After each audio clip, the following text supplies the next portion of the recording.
বিসমিল্লাহির রহমানির রহিম। 9 ফেব্রুয়ারি 2025। আজকে পিনাকি ভট্টাচার্যকে নিয়ে একটু আলোচনা করতে চাই।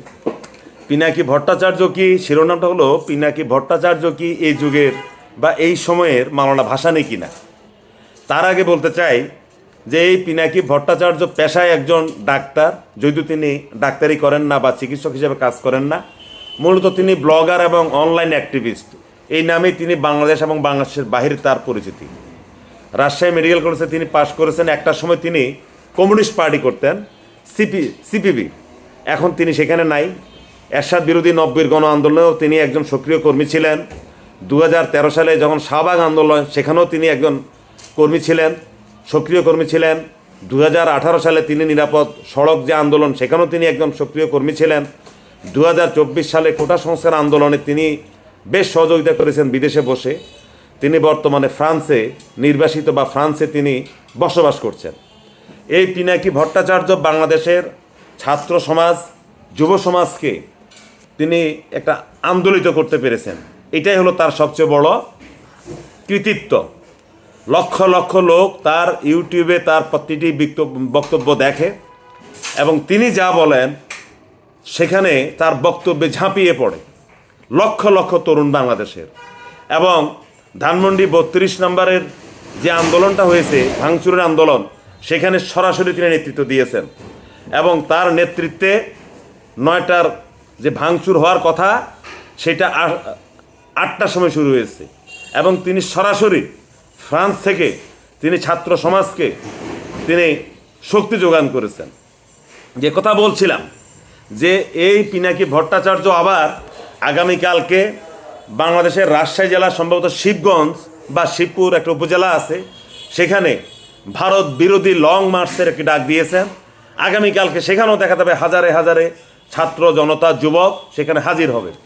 এক সময় মাওলানা ভাসানী ফারাক্কার নিয়ে লং মার্চের ডাক দিয়েছেন, আর এই যুগে এসে পিনাকি ভট্টাচার্য এখন লং মার্চের ডাক দিয়েছেন।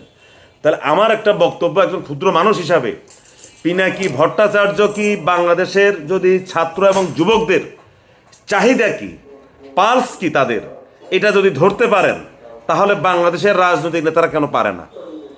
এটা লক্ষ কোটি ওজনের প্রশ্ন। যে পিনাকি ভট্টাচার্যের মতো একজন নন পলিটিক্যাল লোক, শুধুমাত্র তিনি একজন ব্লগার এবং অনলাইন অ্যাক্টিভিস্ট, তিনি যেভাবে বাংলাদেশে আওয়ামী লীগ ছাড়া আওয়ামী বিরোধী যতগুলো রাজনৈতিক দল আছে, প্রতিটি রাজনৈতিক দলের একটা বড় অংশের বা একটা অংশের ছাত্র এবং যুবকদের মাঝে তিনি খুব জনপ্রিয়। তিনি বললে মানুষ শাহবাগে যায়, ছাত্ররা শাহবাগে যায়।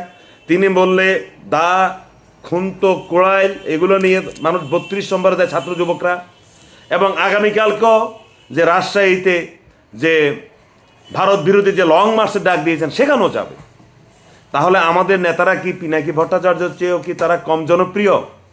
বা আমাদের যারা রাজনৈতিক নেতৃবৃন্দ আছেন আওয়ামী লীগের বাহিরে বিভিন্ন দলের কথাই বলি, আমি একত্রেই বলি, তারা কেন ছাত্র যুবকদের এইভাবে আন্দোলিত করতে পারছেন না, একত্রিত করতে পারছেন না? সমস্যাটা কোথায়? সমস্যাটা এক জায়গায়, বাংলাদেশের এই প্রজন্ম, এই জেনজি যে প্রজন্মটা আছে, এরা যেটা চায় এটা বাংলাদেশের রাজনৈতিক নেতৃবৃন্দ অনুধাবন করতে ব্যর্থ হয়েছে। যার কারণে পিনাকি ভট্টাচার্যের মতো একজন অরাজনৈতিক ব্যক্তি শুধুমাত্র তার ইউটিউব এবং ফেসবুকে নির্ভর করে সে বাংলাদেশের ছাত্র এবং যুবকদেরকে সে আন্দোলিত করতে পেরেছে, সে সংগঠিত করতে পেরেছে। এখানে পিনাকি ভট্টাচার্যের সার্থকতা। তার বক্তব্য আমি তেমন শুনিও না, কারণ মাঝে মাঝে শুনি তিনি অশ্লীল বাক্য বলেন, যেটা কাম্য নয়। এবং শুধু তাই নয়, তিনি প্রতিনিয়তই ভারত বিরোধী বক্তব্য দিয়ে যান। বাংলাদেশে যারা ভারতের বিরোধিতা করে, ভারত বিরোধী কর্মকাণ্ডে যারা নিজেদেরকে জড়িত রাখতে চান, সমর্থন করেন, তারা বলা চলে এক কথায় সকলেই কম বেশি পিনাকি ভট্টাচার্যের শুভাকাঙ্ক্ষী। তবে পিনাকি ভট্টাচার্য মনে হচ্ছে যেন এই যুগের মাওলানা ভাসানী। ধন্যবাদ সবাইকে।